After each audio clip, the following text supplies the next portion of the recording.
I'm just going to introduce Donald briefly, member of JVL, a constant factor on our Jewish bloc at the marches. And in his spare time in his career, he has been an eminent academic historian, having written extensively on a range of topics, which I'll mention in a minute.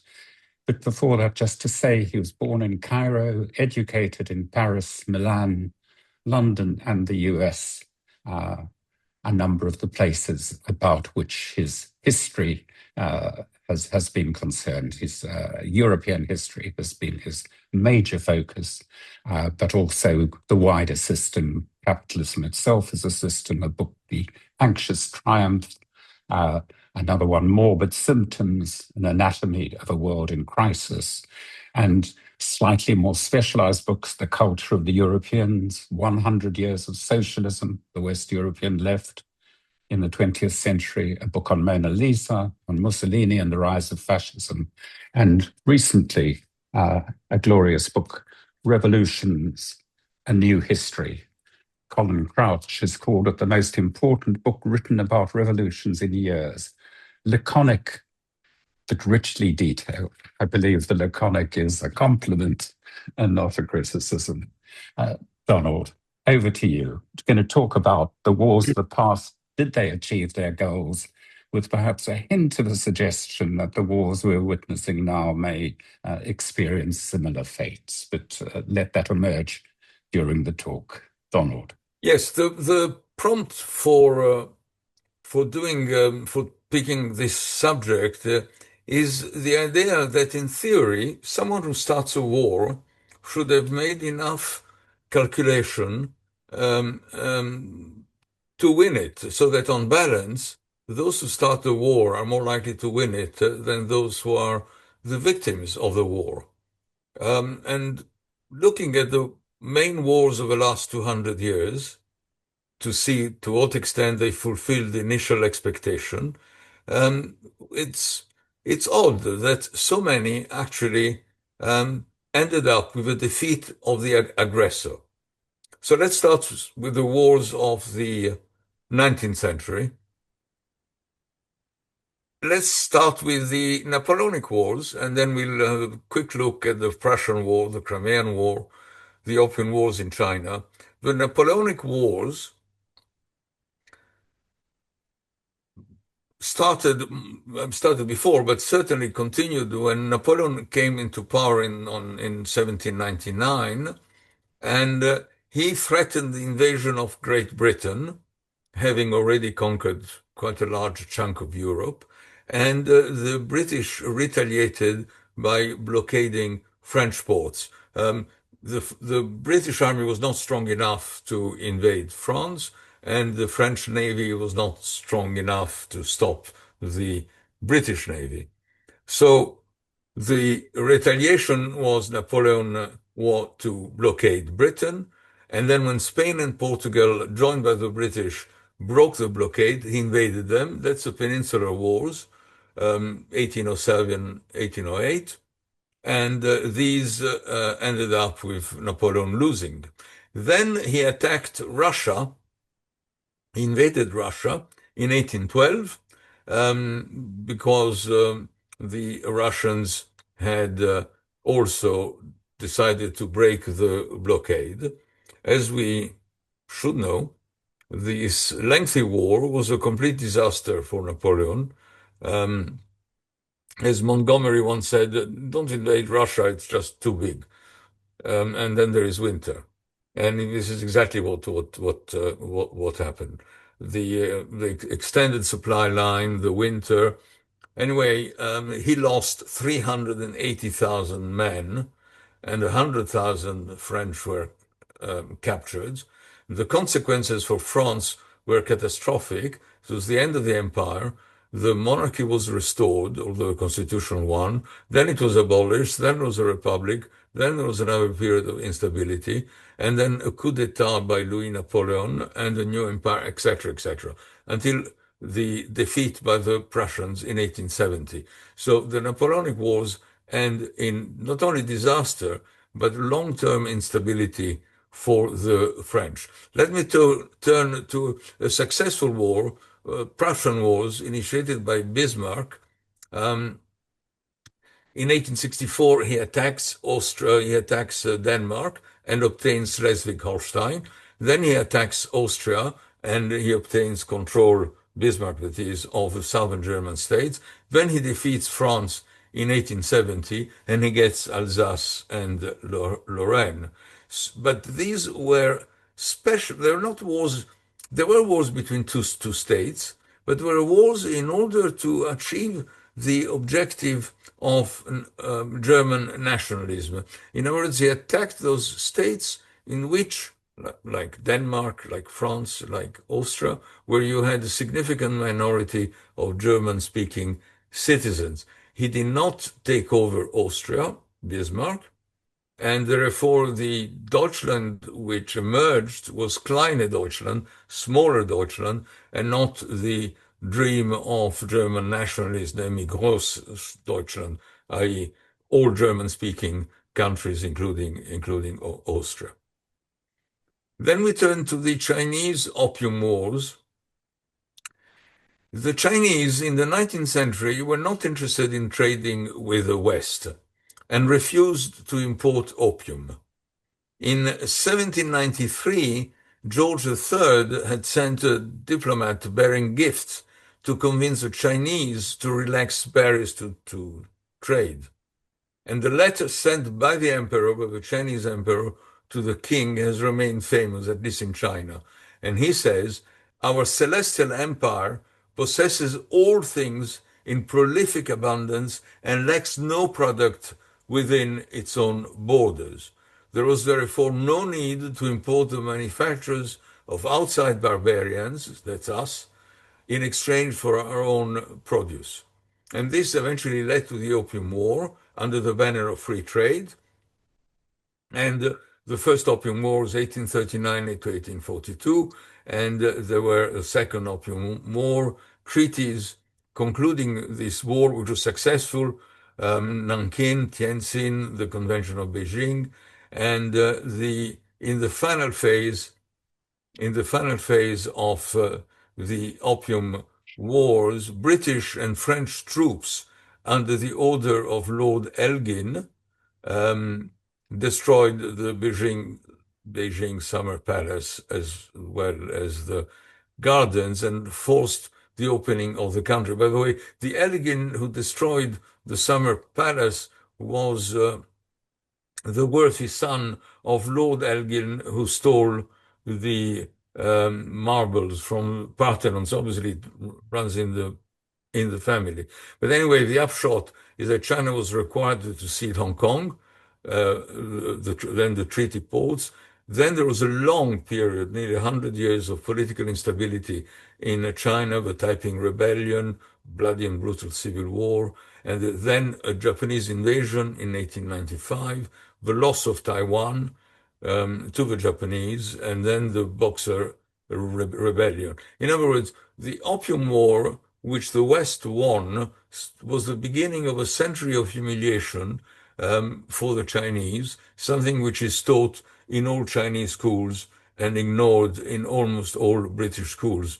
When I mentioned that in one of my classes, the students thought that it couldn't possibly be true that the British would wage a war to force them, the Chinese, to import opium. It was like fighting a war in favor of dope, but that's the way it was. Then we move on to the Crimean War, 1853-1856. The immediate cause was a dispute over the rights of Catholic and Orthodox minorities in the Ottoman Empire.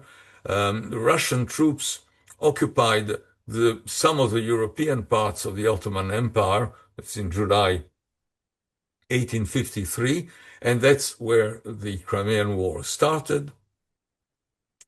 And so the Ottoman Empire responded by attacking Russia, and then Britain and France intervened to prop up the Ottoman Empire because they were afraid that if the Ottoman Empire disintegrated, then the Russians would take it over or take over large segments of it. So their forces landed in Crimea. There were famous battles, Sevastopol and Balaclava. There was a charge of a light brigade, immortalized by Tennyson in the famous lines, "Into the valley of death rode the 600. The Russians were defeated. They had started it and suffered long-term damage, lost control of a demilitarized Black Sea. But this gave an impetus to reforms such as the emancipation of the serfs in 1861, while the Ottoman Empire continued its decline. Historians agree that the war was not the result of a calculated plan, but a series of blundering by politicians seeking prestige. It was an extremely bloody war. The French lost 95,000 people, the British over 22,000, and Turkey, the Ottoman, lost 400,000, and we don't know how many Russians died. So it was an extremely costly war, which did not end up with the success of the country, Russia, which initiated it.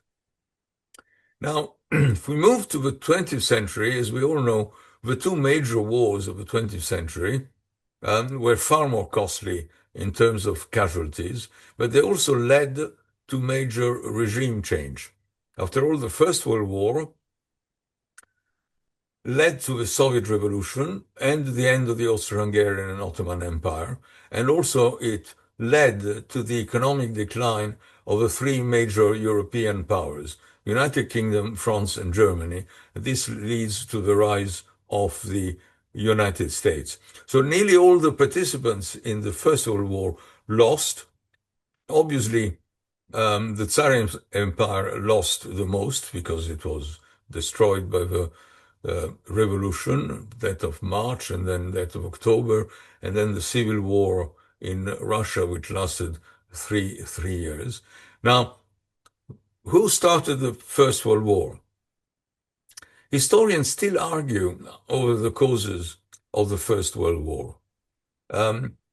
Let's just examine very briefly, because I've been given 30 minutes to discuss 200 years of wars. Lenin says the cause of the war is imperialist disputes. Now, in so doing, he is very good at explaining the context within which the war starts, but he doesn't explain the actual immediate cause of the war. Obviously, there were colonial disputes among the colonial powers, both established colonial powers like the French and the British, and powers which wanted to establish an empire like Germany and to a lesser extent Italy. So Lenin, gives a general background. Fritz Fischer, author of what was known in the 60s as the Fischer thesis, said that Germany bore the primary responsibility because it was seeking to achieve global power status and in its search of colonies. And the Fischer thesis was popular also because here you have a German who says that the culprit was Germany, which is not that common in historiography. And the more recent one, Christopher Clark, The Sleepwalkers, How Europe Went to War in 1914, I find that quite convincing because he's talking about stumbling into the war that no one, it starts, of course, with Serbia and the assassination of the Archduke, and then everybody comes in because they had an alliance.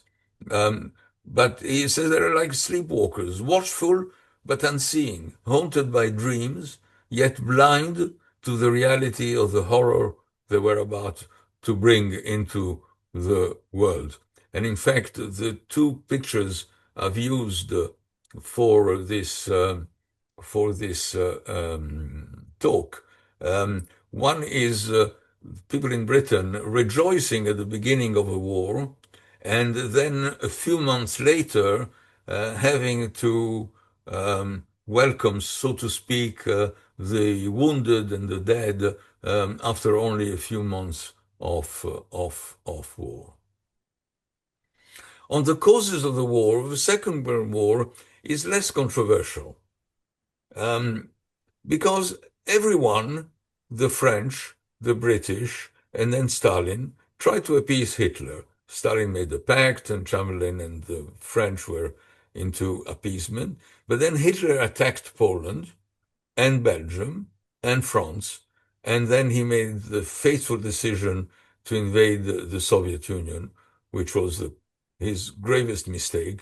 But he actually believed that having easily defeated the French, he would easily defeat the Russians. It's one of the innumerable, extraordinary numbers of mistakes where one gets into a war.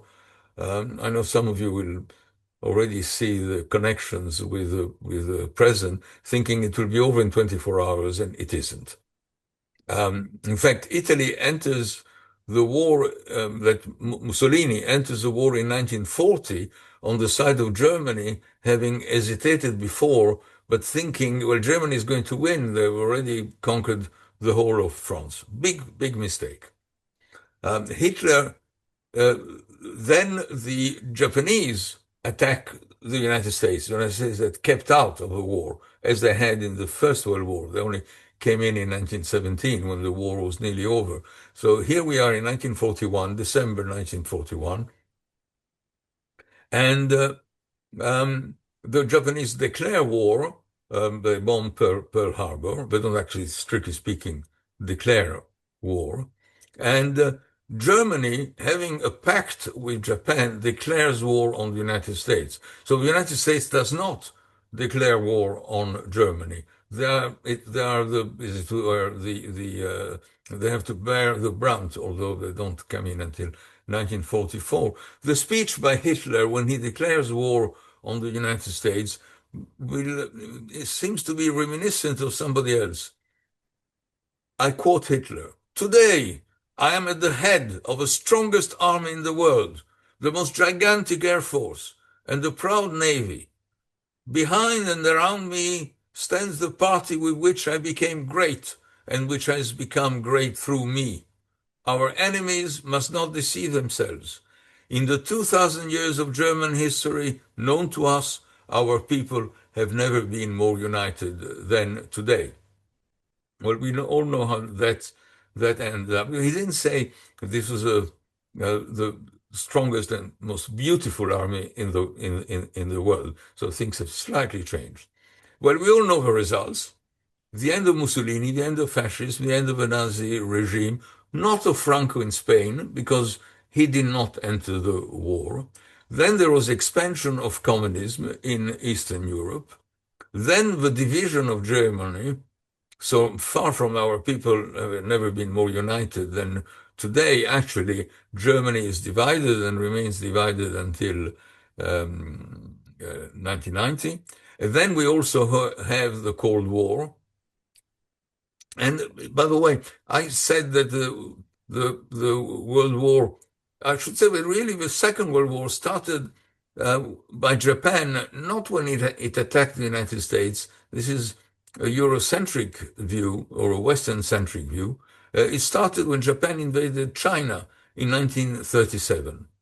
And then it goes on to the attack on the United States in 1941, the entry on the United States. The result, of course, of the Japanese is complete defeat of Japan and the victory of the Chinese communists.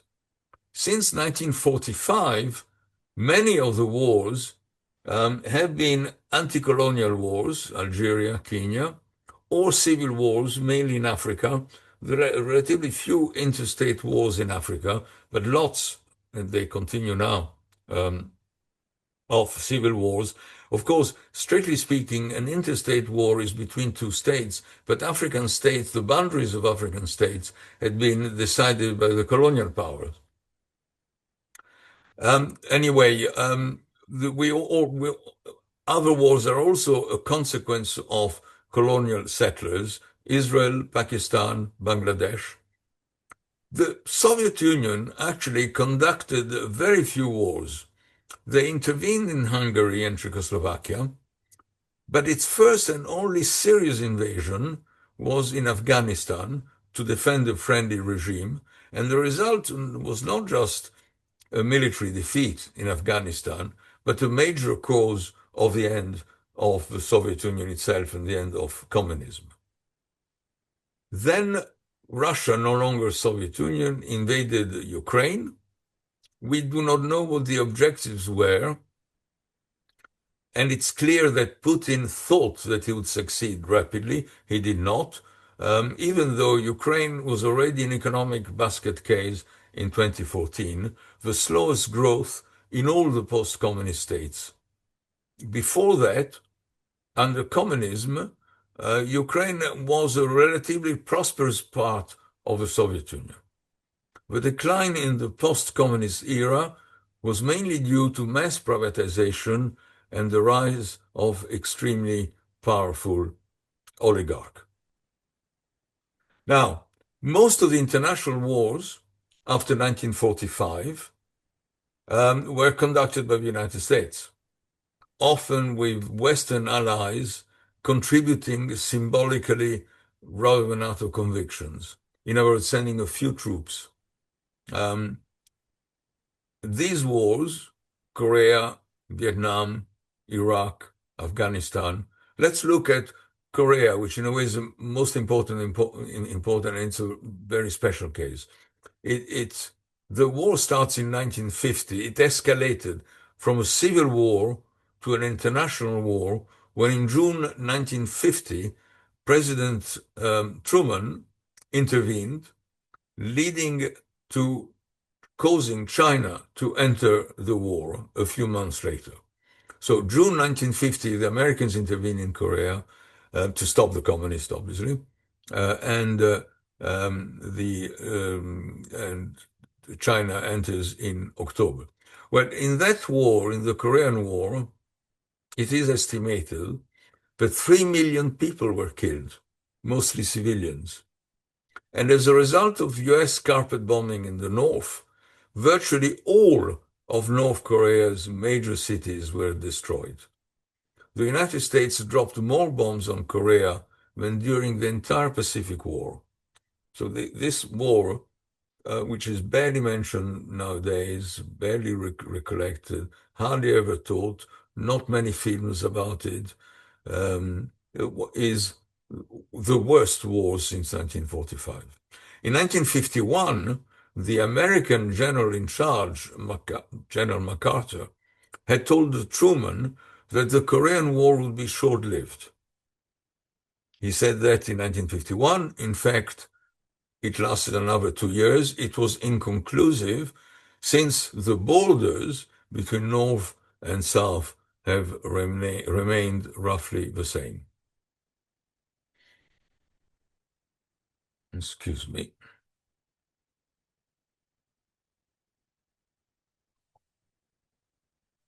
As we all know, the intervention in Vietnam did not stop the communists from taking over the whole country. The intervention in Afghanistan did not stop the Taliban from taking over the whole country. The intervention in Iraq did not lead to a peaceful regime, nor did the intervention in Libya. None of these countries, Vietnam, Afghanistan, Iraq, Libya, represented a particular threat to the West, nor did communist countries. Even China was reluctant to intervene outside its borders, apart from the Korean War, and its brief and not very successful attack on communist Vietnam in 1979 to punish Vietnam for having intervened successfully against the Pol Pot regime in Cambodia. There are also skirmishes between China and India in a border dispute, but otherwise China has remained within its borders, certainly after the war in Korea. Well before the present war, Iran had to face a war initiated in September 1980 by Iraq under Saddam Hussein and supported by the Soviet Union, the United States, and other mainly Western countries such as Great Britain, France, and Italy Israel and North Korea, by the way, sold arms to Iran, not to Iraq. They were more against Iraq than Iran. China, being already in its commercial mood, sold arms to both. The war lasted until the ceasefire of August 1988, so 8 years. It caused 500,000 deaths, including 100,000 civilians. If you exclude the Korean War, the Iran-Iraq War was the largest interstate war since 1945. The present Iran war is quite different from previous American wars because, unlike Vietnam and so on, Iran is central to the world economy. And not just Iran, but of course there are the Gulf states, too often seen, at least until recently when we know more, as a purveyor of oil. They're in fact suppliers of finished fertilizers and controllers of the ways in which food and agricultural commodities move across much of the Middle East and so on.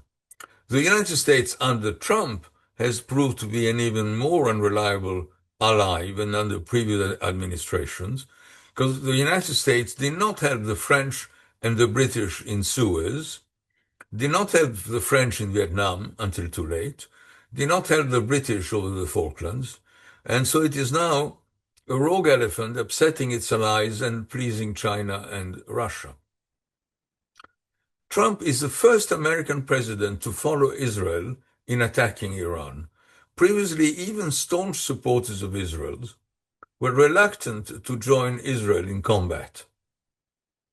So it's perfectly possible for an American president to reject an Israeli prime minister's call for war with Iran.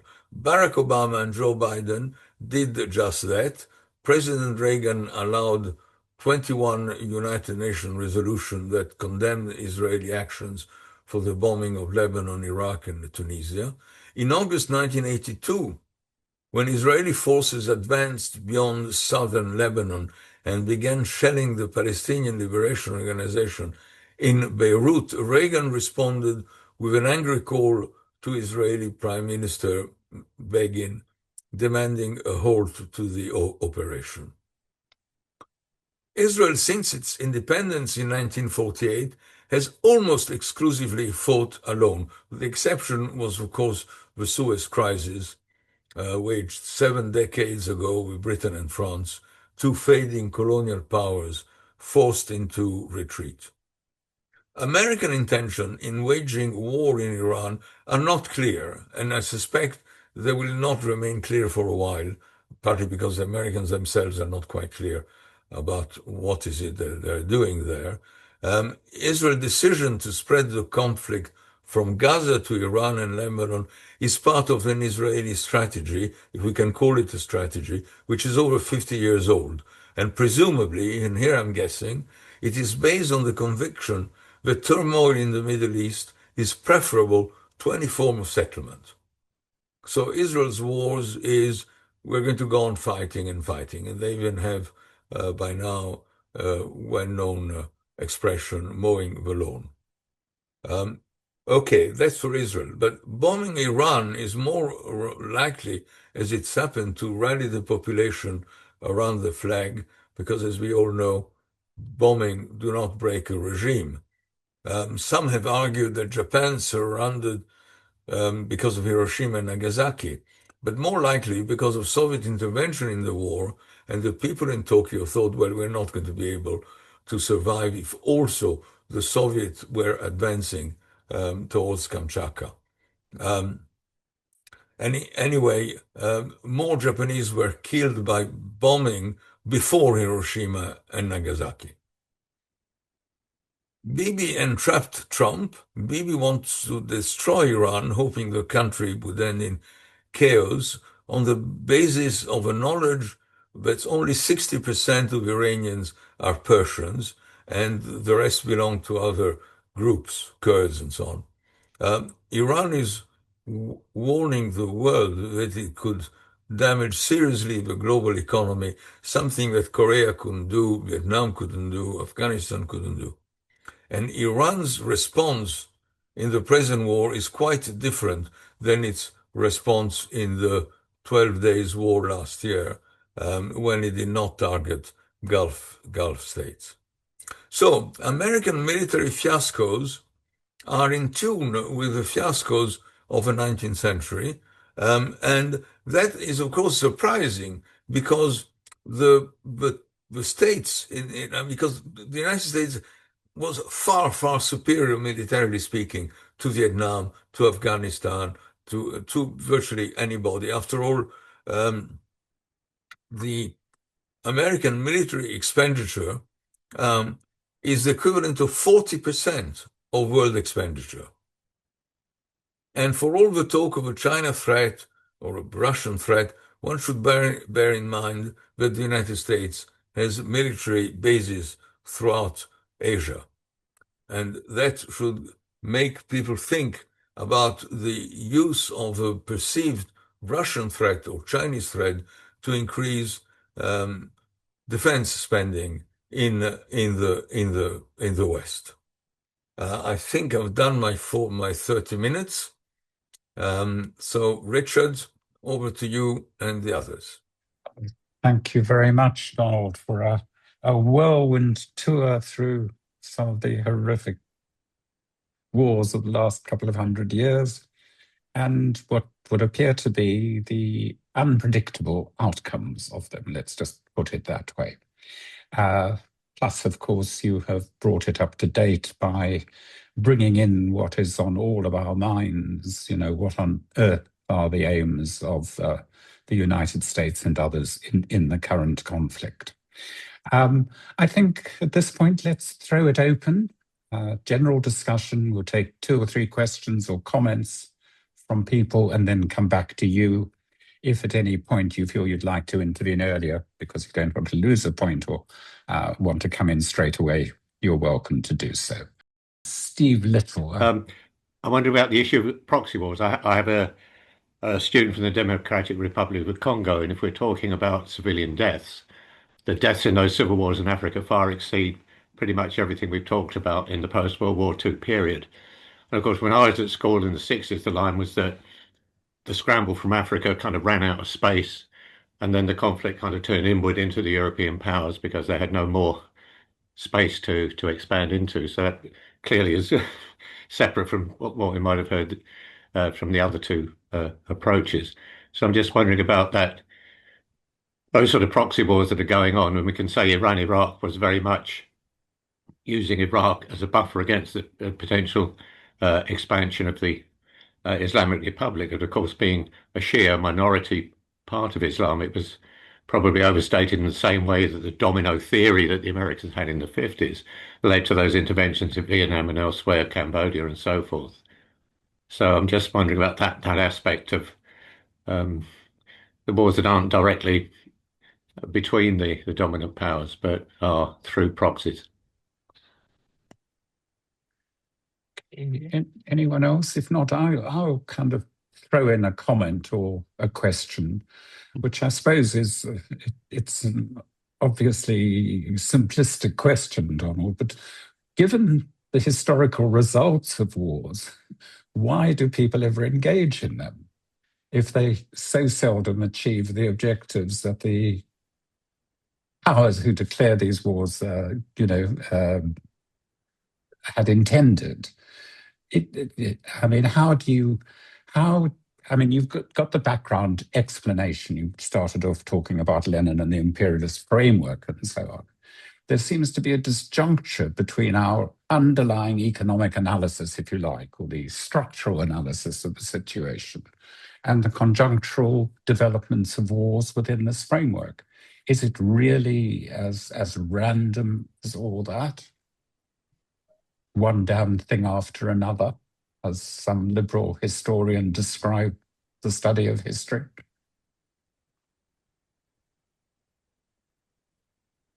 Anyone else want to come in before?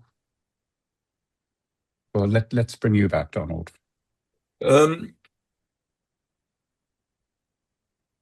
I was just checking if I was muted. Yes, civil wars actually are usually in terms of casualties, far worse than interstate wars. And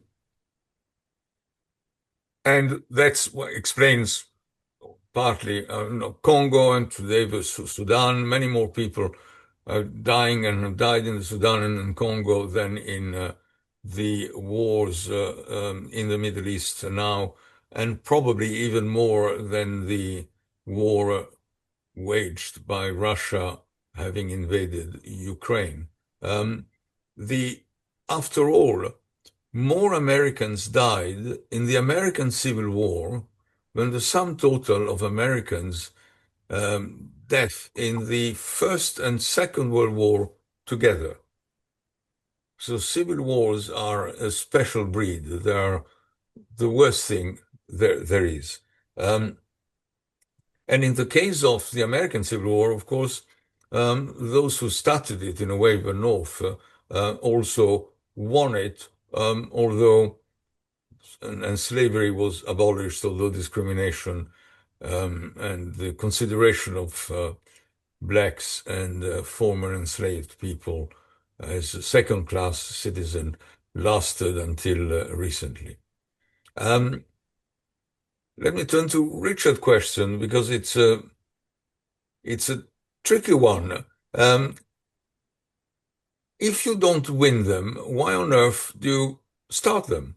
Well, no, of course, I could say, why do people play the roulette in casinos when their previous experience is that they lost a lot of money? So that could be, is that when you start the war, you think you're going to win it. And the fact that others have lost it is more or less irrelevant. One of the interesting thing about history, and I speak now really as a historian, is people think that history gives us lessons because history repeats itself. And my usual answer is no. History does repeat itself, but sometimes it doesn't.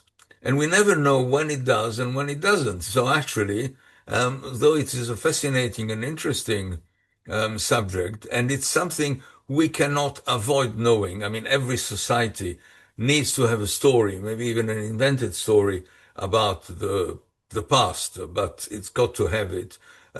So there is a gamut, and I must say, when we look at Israel and Gaza, the Israel objective was the destruction of Hamas. And it is more extraordinary that actually they have not yet, perhaps, but they have not destroyed Hamas. This is the most formidable military power in the Middle East. They have all the military power one can hope, one can have. They have an air force. They even have a navy to blockade. Hamas didn't have any of these things. They have not been destroyed. Iran is still fighting, even though on paper the United States and Israel combined are an extraordinary force. Ukraine has lost a little bit of territory, but not that much. And considering the rapport between the two, it is quite extraordinary. So to have military superiority does not ensure your victory. Now, in military terms, all the data one has is the military superiority. You know, how many planes do I have? How many tanks in the old days? How many guns? How many this? How many that? And they don't have it, so I'm bound to win. And I'm quite ready to become an internationally well-paid consultant to the military everywhere, and to see if they follow my advice. And my advice would be, don't.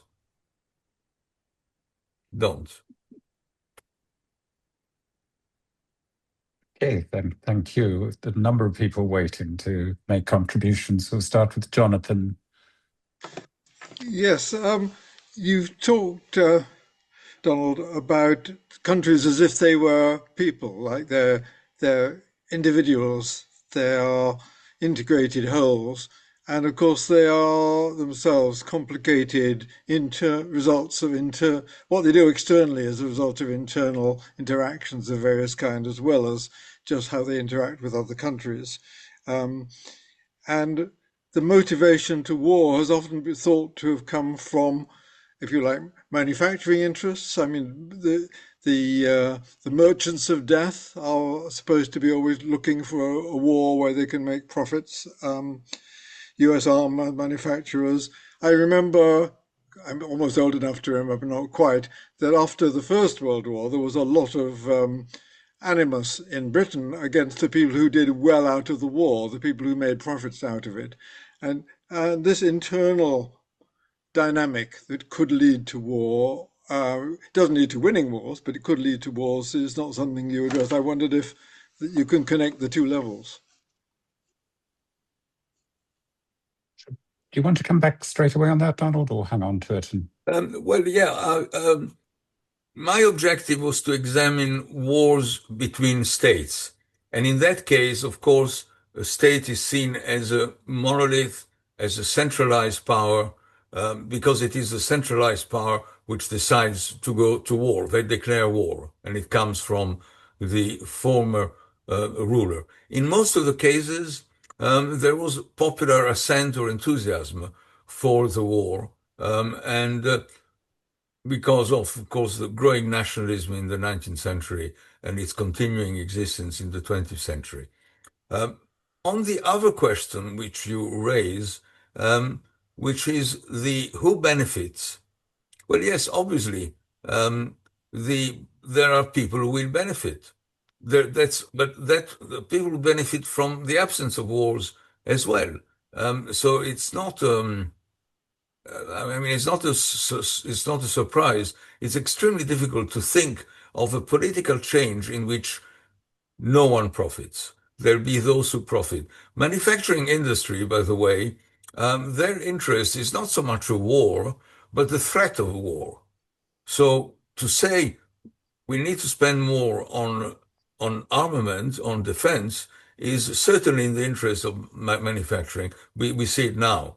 The idea is if you can create enough anxiety, then people will accept that their tax money is going to go towards subsidizing wars. But then you also have to think of the losers of the war, and of course the main losers are the dead and the wounded and the people who have lost limbs and so on, and relatives.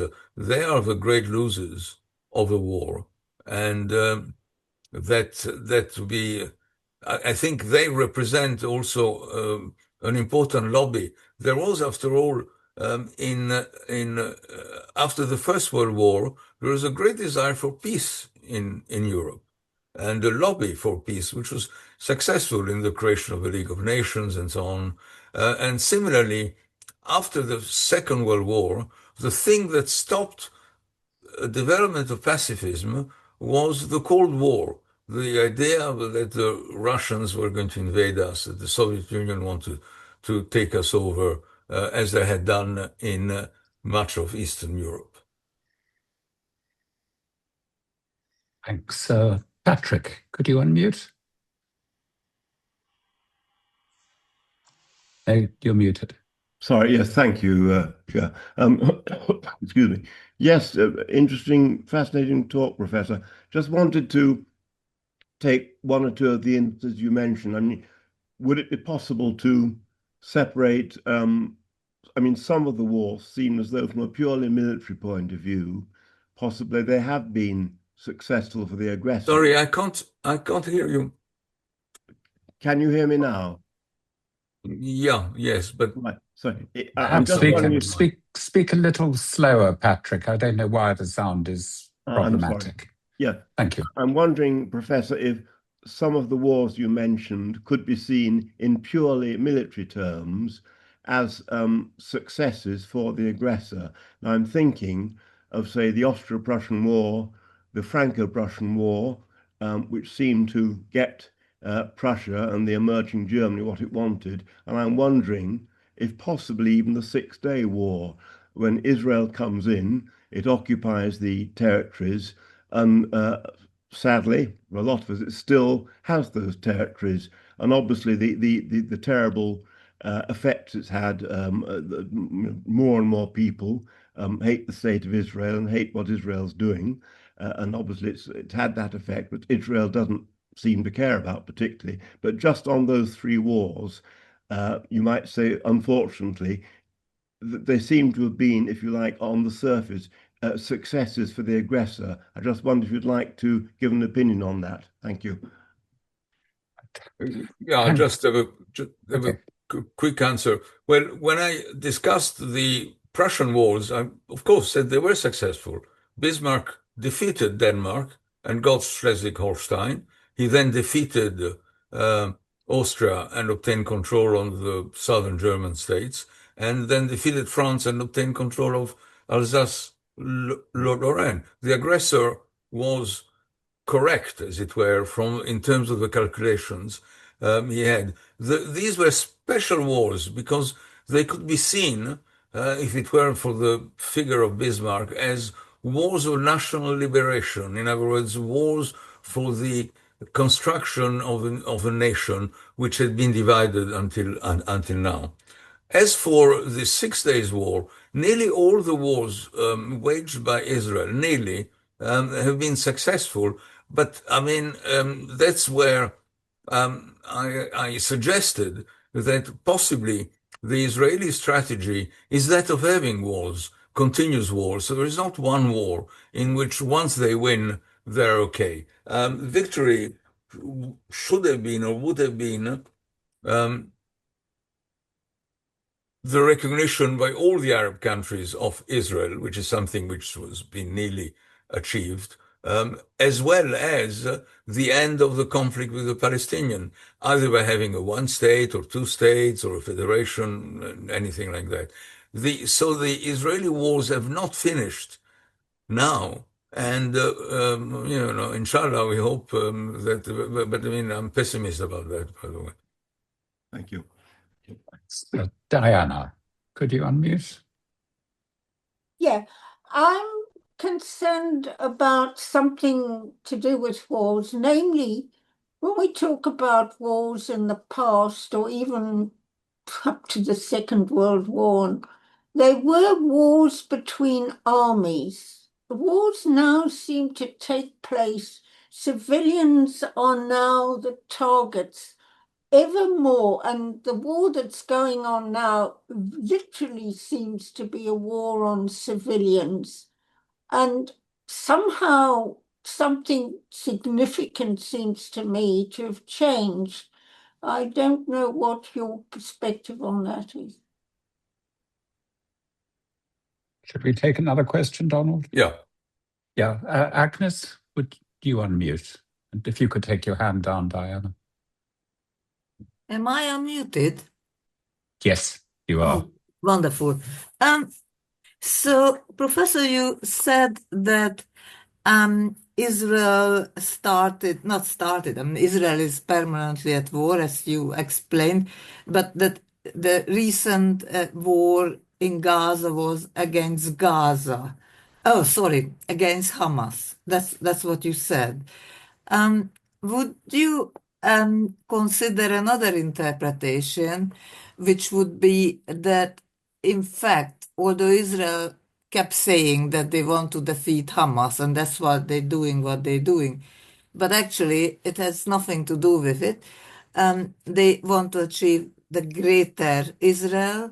I mean, already in 2013, C.P. Hotovelli published a study, the 5 steps of achieving the greater Israel. So, I mean, I wonder if you could consider that perhaps Israel was not trying to finish Hamas. Israel is just trying to get Gaza and Lebanon and Syria and Golan because trying to get the greater Israel established. Shall I? Come back, I think, yeah. Yeah. Soon. Well, wars in the past have always had a very important civilian casualties. I mean, the wars in the Middle Ages, because they used the destruction of crops and sieges, ended up killing by starvation an enormous number of people. The wars of the 19th century were less to do, the interstate wars were less to do with civilian casualties. Civilian casualties are really something that starts with the Second World War, that is, with the possibility of bombing. Most of the casualties in the West during the Second World War were military casualties, but in Russia with the invasion, the Russian lost apparently 27 million people during the Second World War, and an awful lot of them were obviously casualties. And of course, the West bombed German cities, killing an awful lot of people. Is that we can kill very many more civilians than we could in the past, and we're doing it. In Vietnam, the majority of casualties were civilians, and on and on. The only country which had had virtually no civilian losses in a war is the United States, because no one has invaded the United States. Pearl Harbor is about the only example of a direct attack on American territory. So that's and of course, any future wars will also kill more civilians than the military. One should add one thing, that a lot of the losses among the militaries were also not due to military effects, but to infections, diseases, and so on. I mean, wars in the First World War, when you have a bunch of men staying, in trenches, then obviously there is a considerable loss there. When I said that the objective in Gaza was the destruction of Hamas, that was a stated objective of Israel, to destroy Hamas. That they have not been able to achieve. One can then, and I don't disagree with you at all, think that there is a wider objective, and this is the expansion of the State of Israel. In order to do that, you must also destroy Hamas, get rid of the Palestinians there, send them away, and ditto in the West Bank and bits of Lebanon and bits of Syria and so on and so forth. So that may well be the ultimate objective. It is certainly the objective of the most right-wing members of the Israeli government. We know that because they actually say it. Whereas officially, that is not the goal of the Israeli government. Officially, the goal of the Israeli government is the destruction of Hamas and Hezbollah. And that is their justification. And one must always remember that in order to have a popular war, the justification must seem reasonable, although historians then go along and say it's sort of absurd. But if we were to wage a war now on Russia, God or something forbid, if we were to wage a war on Russia, we would have, or the government would have to say, we are defending ourselves. We are not the aggressor. They're about to attack us. After all, the fairly absurd doctrine of the Americans was that communism would spread and eventually would reach California. And that was such an important part of the American ideology that they got defense spending to build many of the highways from east to west coast on the grounds that were needed to move troops quickly. And then in Congress, people would actually vote for it and were afraid of voting against it because it would look as if they just were quite happy having the Chinese arrive in Newport Beach, California, and then go all the way to New York. Ruth, and then Amanda. Okay, thank you. It seems to me that whatever the stated aims of any war, the motivation for all wars is to gain domination because of economic insecurity. And the aim, the underlying aim is to gain economic power. So whether it's a war against armies or against civilians, it's all the same. And that the only way to improve the situation globally is to change our economics. That's all I have to say. Thanks, Ruth. Let's take Amanda as well.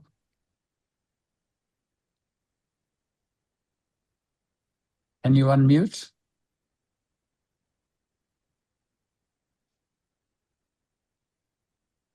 Unmute, please.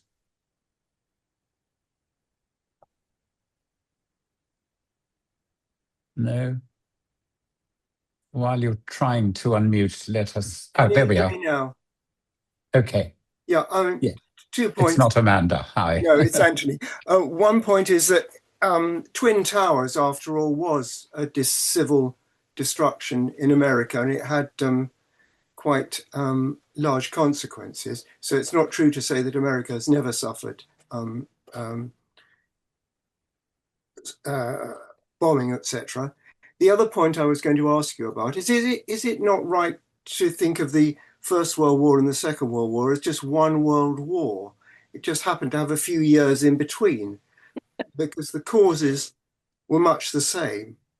So why separate it out? Those are my points. Thank you.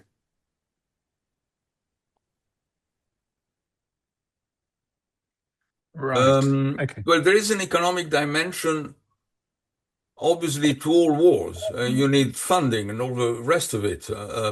There is an economic dimension to revolutions. The French Revolution started because the king needed funds and therefore asked the Third Estate for the money. The same, of course, with the English Civil War, and to some extent, the American Civil War had an economic dimension. They go on about no taxation without representation. But the immediate cause of the war is not necessarily an economic one. And in many instances, you have wars where there is no economic reason. The United States did not fight a war in Vietnam for economic reason, unless we want to say, yeah, but, look who benefited. Well, since someone benefits out of anything, then one can always use that. But there was not an economic necessity for the United States to prevent communism in Vietnam. In fact, if anything, even that they got it wrong, because once the communists won in Vietnam, and once Vietnam was united, Vietnam started its own Chinese-like road towards capitalism, and of course, Americans began to wear trainers made in Vietnam. So it's the manufacturers of trainers and the sellers who actually did benefit from the war. That was certainly not in the mind of anyone sane in the 1960s. So economic is important, yes, but not all wars have a great or a large economic necessity. The Twin Towers is not an interstate war. It is not an invasion. It is a terrorist attack. And there have been terrorist attacks in all sorts of countries. That is, the Twin Towers cannot be defined just because you have 10 or 20 or 30 people. It was seen by the United States as something that came from Afghanistan or Iraq. It gave them an excuse to intervene there. Again, the economic dimension is not terribly strong. Okay, and then the last thing is whether the two wars, the first and the second, can be seen as a single war. Well, if you like it, yes, of course you can see it as a single war, but they're completely different in the way they start and in the way they end. After all, the reason why people like the British, the French, and the communists in the Soviet Union were reluctant to stop Hitler is precisely because they feared the First World War. They didn't want it because because the population was against it. So the justification for appeasement was a reasonable pacifist consideration, but that is, of course, enabled Hitler to decide to invade Poland, even though the Britain and France had said that an invasion on Poland would constitute a ground for a war with Germany. Hey, are there any further questions? I'd like to ask you something, Donald, to look at the results of the Second World War and the construction of an international order.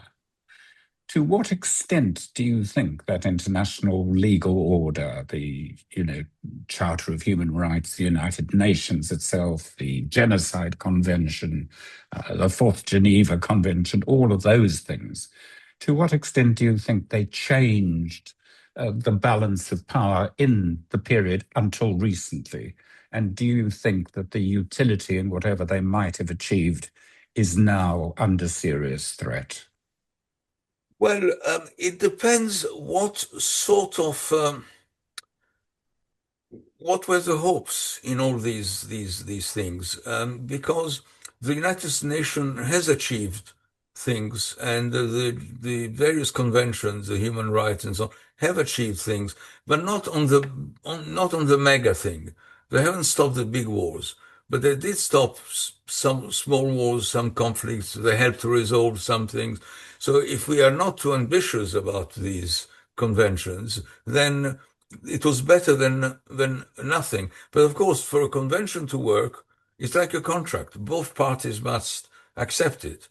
And you know that the United States and Israel, for the matter, have not signed a number of those conventions, precisely because they don't want to be seen to break them. But otherwise, they're fine. But they're not going to resolve the problems of the world. Nothing will. Nothing? Nothing. All right. Mickey, yeah, you've got your hand up. Could you unmute? I wanted to ask a question about the changing technology of war, because it's often argued that from the Second World War, the technological developments created a much greater kind of viciousness about the killing. And it seems to be that the killings now between Israel and the USA and in the Middle East are because of technological developments of drones and so on, have become even more horrendous in terms of the extent of destruction. Is that the case or not? I'm thinking of Bauman's arguments about the Second World War, for example, Zygmunt Bauman's arguments. Well, technology has always improved our ability to kill each other. I mean, firepower. Instead of having just a sword, you actually kill someone from a distance. Mm-hmm. So, the technology has been used in wars. That's been true for 2,000 years.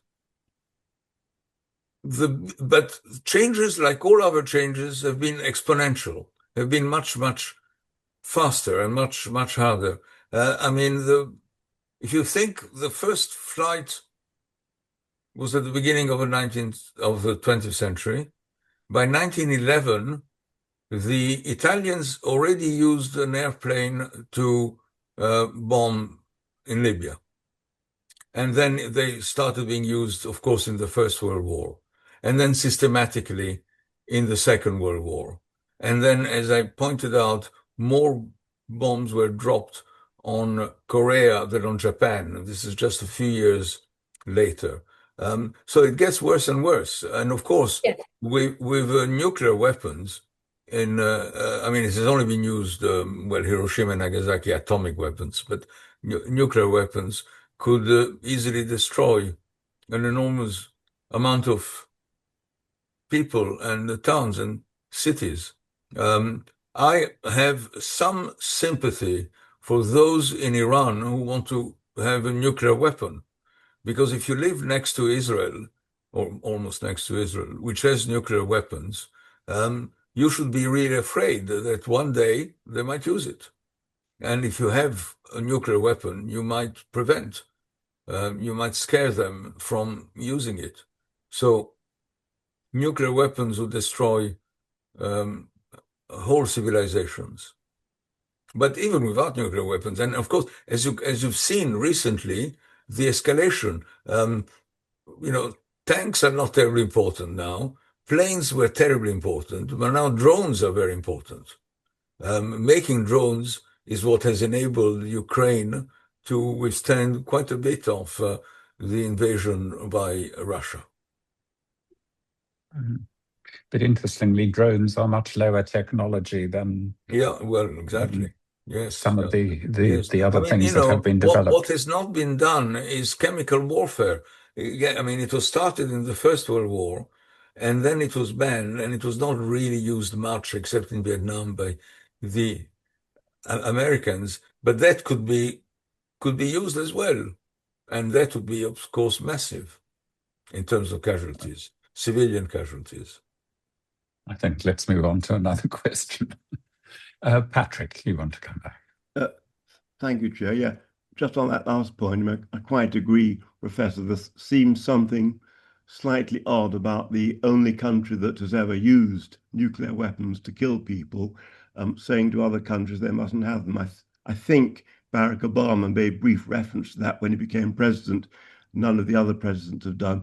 My question is, regarding the Second World War, when Britain declared war on Germany after the invasion of Poland, I've often wondered what was the attitude generally of the British left at that time.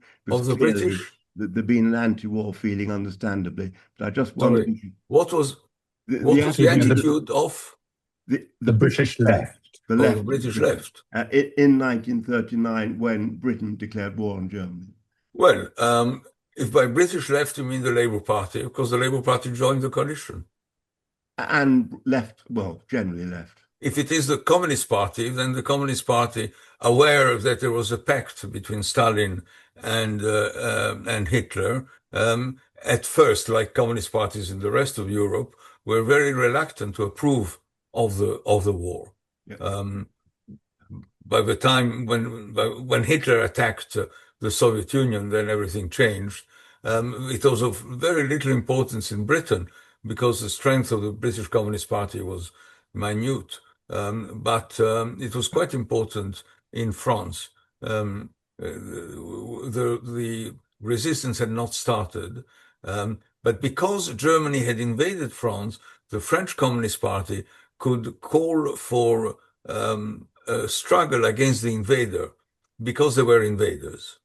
Yeah. And so it was under the banner of nationalism. Yeah. Thank you.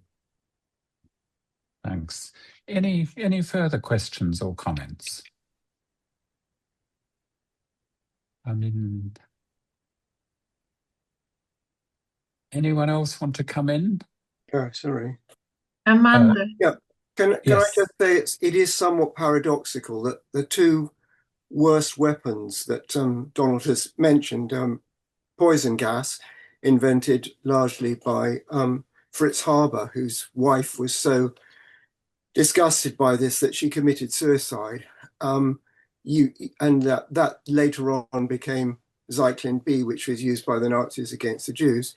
And of course, the other invention, the atomic bomb, was also largely the product of Jewish scientists. So the Jews do have quite a lot to answer for in terms of mass destructive weapons. No, I don't know. What do you think about that, Donald? No. Well, it's all obviously part of the international Jewish conspiracy to destroy Britain. Absolutely. the Jews. It's, Generalizations. yeah. Anyone else want to come in with anything? I mean, I've found it absolutely fascinating, Donald, and really enjoyed the overview you gave, you know, of an immense kind of span of time and space, and kind of really very interesting reflections, all of which are ever present with us today as we watch the regional war in the Middle East unfold. And you read analysis after analysis trying to get to grips with what on earth might be going on and what might be the real aims of the parties to the conflict.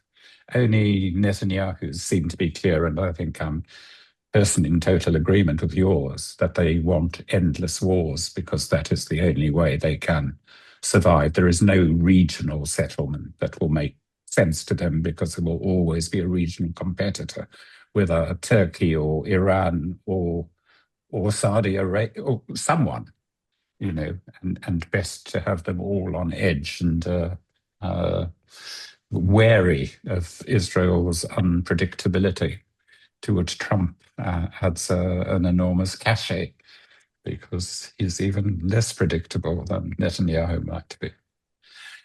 Okay, unless anyone else wants... Ruth, thank you. Does anybody have any ideas about what motivated the imperial war against Ireland? Because Ireland was such a poor country and has never really recovered. And so what did Britain hope to gain from, you know, repressing the Irish? Well, that starts an entirely new thing, but that adds to the fact that not all wars are economic necessarily. Therefore, national glory, whatever. I mean, it's not you know, there's no universal theory of how war starts. Sociologists do that all the time, but I'm one of these boring empirical historians, and I don't go in for that sort of thing. Anyway, thank you very much for asking me to do that, and I hope I'll see many of you next Saturday as we yet again march to stop wars.